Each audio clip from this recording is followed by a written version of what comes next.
Well, after a 2-year absence, one of D.C.'s biggest events, the White House Correspondents' Dinner, made a return over the weekend, Sean, with comedian Trevor Noah headlining and roasting President Joe Biden, the media, and many on the right.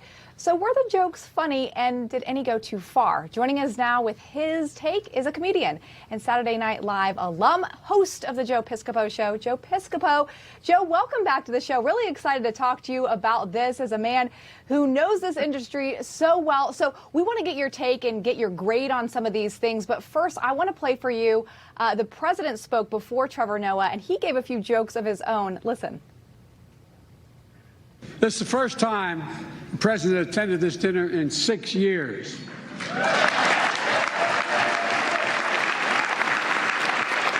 It's understandable.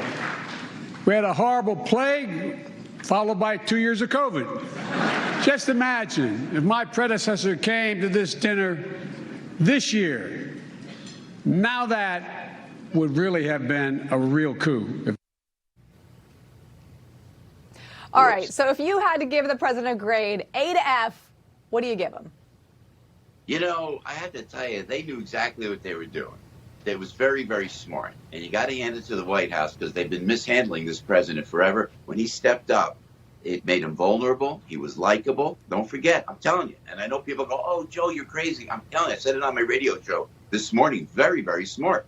And he was, self-deprecatory. So in a way, it was good. You know, my favorite moment for Joe Biden, when he went to straighten his tie out and he made it crooked and he kept it there and no one told the poor guy, you know.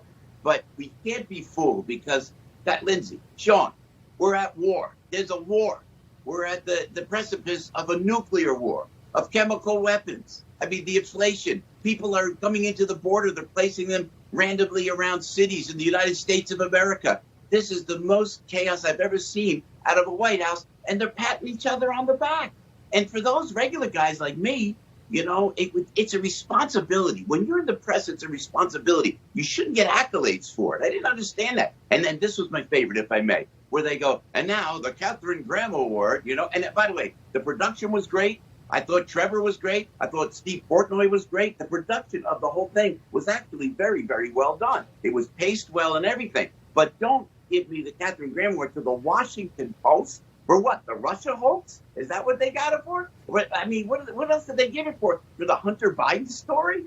They didn't cover any of it. There's no freedom of speech, and they go down the way left mantra of all the woke cancel culture, and they're patting themselves on the back when they're trying to pull the wool over our eyes. The American people, and I know and Sean's been kind enough to come on the show, Lyndsay, you know, we know on the radio show, we're not dumb anymore. We know this. And the fact that they're celebrating at this tenuous time just didn't sit well with my audience anyway. Yeah, it's sort of like the next award for the story that everyone buried, censored, and covered up goes to most of the people in this room. I mean, you know, that's the thing, is that there's so many things. I get a kick that they literally sit around and give themselves awards for what they didn't do and stories that they covered up and how they manipulated things. I mean,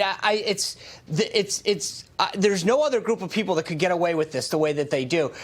The thing that I thought was interesting, though, with respect to your take on the president, is I thought he came at this dinner, and there's a lot of people who would say, Joe, the president should get up and be self-deprecating. He should make jokes about himself. I thought the president, he had a very truncated comedy piece, right? Because it was late and it was probably past his bedtime. Yeah. But I thought where he missed an opportunity is that he basically just played to the room and was like, I'm going to go after Republicans. I'm going to hit all of the right-leaning institutions, which I'm sure played to the room.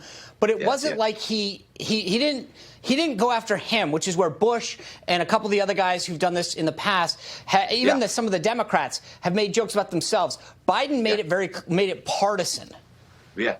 It's a great observation. You're right. I did think for a moment he should have just stared at the camera in that Biden-esque stupor, you know, and fumbled over some things and go, just kidding, I got you, or something like that. You're right. That would have been funny.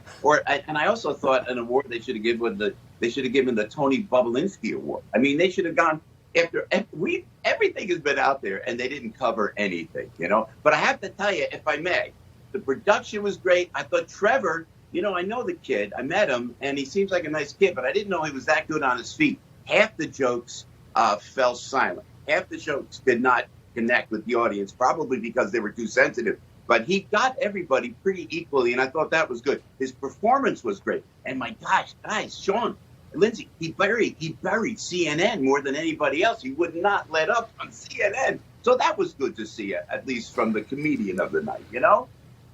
Yeah, and if you looked at the CNN table, they were not laughing at his jokes. I think they were a little close to home on the CNN Plus stuff, for sure.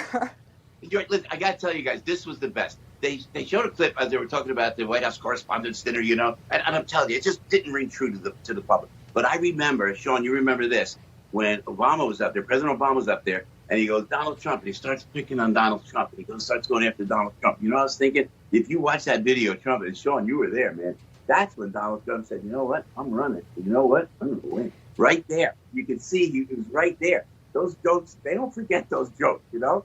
And sometimes I think Donald Trump's kind of Italian because he doesn't forget those things when he's insulted like that, you know? Oh, and that's another thing I want to mention to you guys. I know we're on the clock.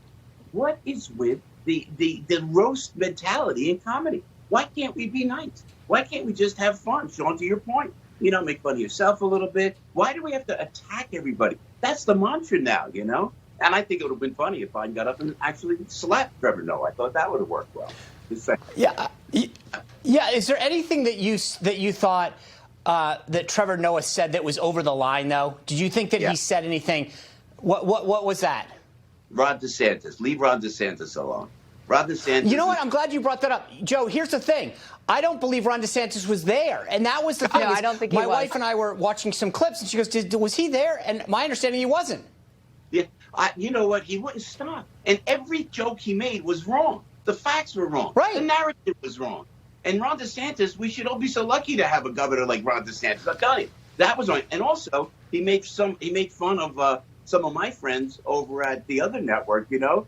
And I didn't think that was right either, because I'm saying, Trevor, these guys got like 10 times the viewers that you got, buddy. You know what I'm saying? So just think about it. I'm just saying, you know. You know what? That's a good point. Joe Piscopo, you know, you were the guy we wanted to break that down with. Next year, we want to pre-book you now because this is, you know, real comedy. You know what it takes to make a real joke stick, and you know how to read a room. So we want to book Joe Piscopo right now for the Monday after next year's dinner. Thank you for being with us, sir. Thanks, guys. Thanks. I'll see you soon. You bet. God bless.